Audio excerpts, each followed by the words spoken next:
Hi viewers, எப்படி இருக்கீங்க எல்லாரும்? நைட்டு பார்த்தீங்கன்னா நம்ம என்ன செய்ய போகிறோம் அப்படின்னா மாங்காய் தக்காளி சட்னி எப்படி இருக்குன்னு பாருங்கள். நம்ம ஸ்டைலில் நம்ம செய்ய போகிறோம்.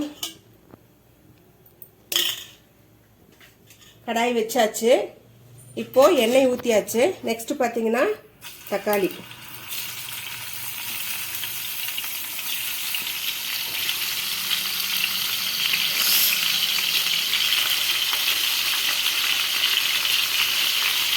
தக்காளி இந்த மாதிரி ஃப்ரை பண்ணி எடுத்துக்கணும். நம்ம பூண்டையும் அதுலேயே போட போகிறோம். ஒரு 5-6 பல் பூண்டு, ஒரு 5 மினிட்ஸ் இந்த தக்காளி இதில் இருந்தால் போதும்.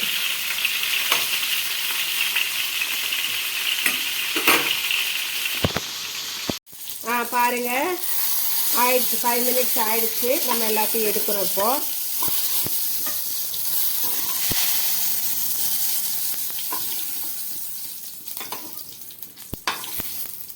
எடுத்தாச்சு, ஃபுல்லாக எடுத்தாச்சு. ஆயில் போதலை, ஸோ இன்னும் கொஞ்சம் ஆயில் போட்டுக்கலாம். இப்போ நெக்ஸ்ட்டு பார்த்தீங்கன்னா மாங்காவை அதில் அதே போல் வச்சு நம்ம எண்ணெயிலே வேக வைக்க போகிறோம். இது எப்படி ஒரு 15 மினிட்ஸ் ஆகிடும் உங்களுக்கு. மாங்காய் எண்ணெயில் வேகட்டும். ஒரு 15 மினிட்ஸ்க்கு அப்புறம் எடுத்து பாருங்கள். ஒரு 10 மினிட்ஸ் ஆகிருக்கு, போதும். நம்ம சிம்மிலே வச்சு தான் 10 மினிட்ஸ் எடுத்து பண்ணியிருக்கோம். இதை எடுத்தாச்சு. இது கொஞ்சம் ஆறிட்டோம். ஆறின உடனே நம்ம சட்னி அரைக்கலாம். ஆறிடுச்சு. நம்ம இதை இந்த தோலை விட்டுட்டு சதைப்பகுதி மட்டும் எடுத்துக்குவோம். சரிங்களா?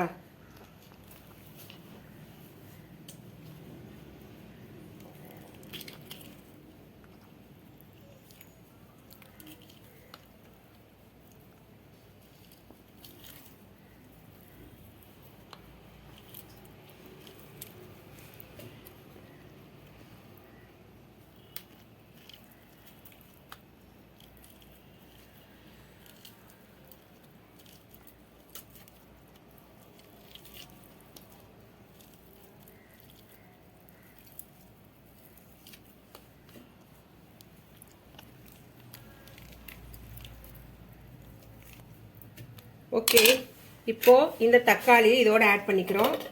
தக்காளி பூண்டு ரெண்டையும் இதோட ஆட் பண்ணுறோம். நெக்ஸ்ட்டு எக்ஸ்ட்ராவாக வெங்காயம், ஒரு பெரிய வெங்காயம், ஒரு கைப்பிடிக்கு மேலே கொத்தமல்லி தழை, பச்சை மிளகா, ஒரு 4 பச்சை மிளகா, இது எல்லாத்தையும் போட்டு மைய அரைச்சி எடுத்துகிட்டு வந்துடலாம். வியூவர்ஸ் பாருங்கள், இப்போது அதே கடாயில் எண்ணெய் ஊற்றி கடுகு தாளிக்கிறதுக்கு கொஞ்சம் கடுகு போட்டாச்சு.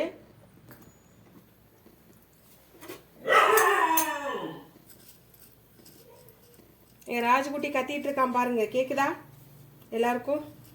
கடுகு தாளிச்சாச்சு. நெக்ஸ்ட் பார்த்தீங்கன்னா கொஞ்சம் கடலைப்பருப்பு, அதிலே கொஞ்சம் கடலைப்பருப்பு போட்டாச்சு.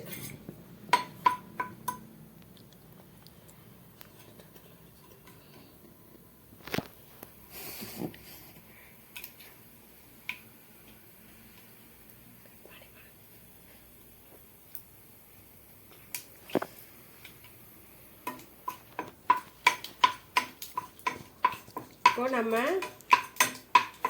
இந்த அரைச்சி வச்ச பேஸ்ட்டை இதில் ஊற்ற போகிறோம்.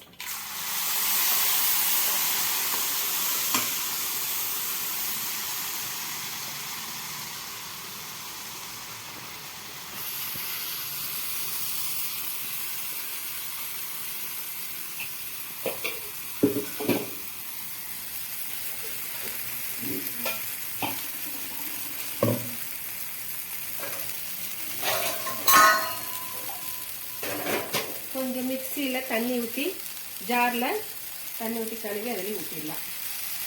இப்போது தேவையான அளவு கொஞ்சமாக நம்ம இதில் சும்மா கொஞ்சோண்டு ஜீரகம் ஆட் பண்ணுறோம்.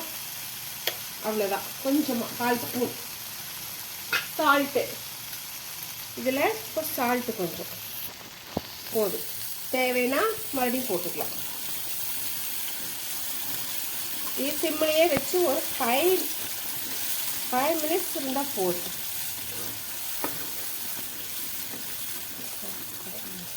பாருங்க சட்னி ஆயிடுச்சு. கொஞ்சம் சூடாக இருக்கு. ஆறுனதுக்கப்புறம் ஒரு பவுலுக்கு மாற்றிடலாம்.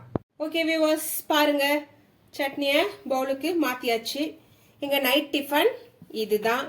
தக்காளி மேங்கோ சட்னி செம்ம டேஸ்ட்டாக இருக்குது. நீங்கள் ஒரு தடவை ட்ரை பண்ணி பாருங்கள். இட்லி தோசை சாதம் எல்லா சாதத்துக்கு இன்னும் கொஞ்சம் கெட்டியாக அரைச்சிக்கோங்க. இட்லி தோசைக்கு கொஞ்சம் இலக்கமாக இருக்கணும். செம்ம சூப்பராக இருக்குது. ட்ரை பண்ணி பார்த்துட்டு எப்படி இருக்குன்னு எனக்கு சொல்லுங்கள். நம்ம சேனலை சப்ஸ்கிரைப் பண்ணாதவங்க சப்ஸ்கிரைப் பண்ணுங்கள், லைக் ஷேர் பண்ணுங்கள். தேங்க்யூ.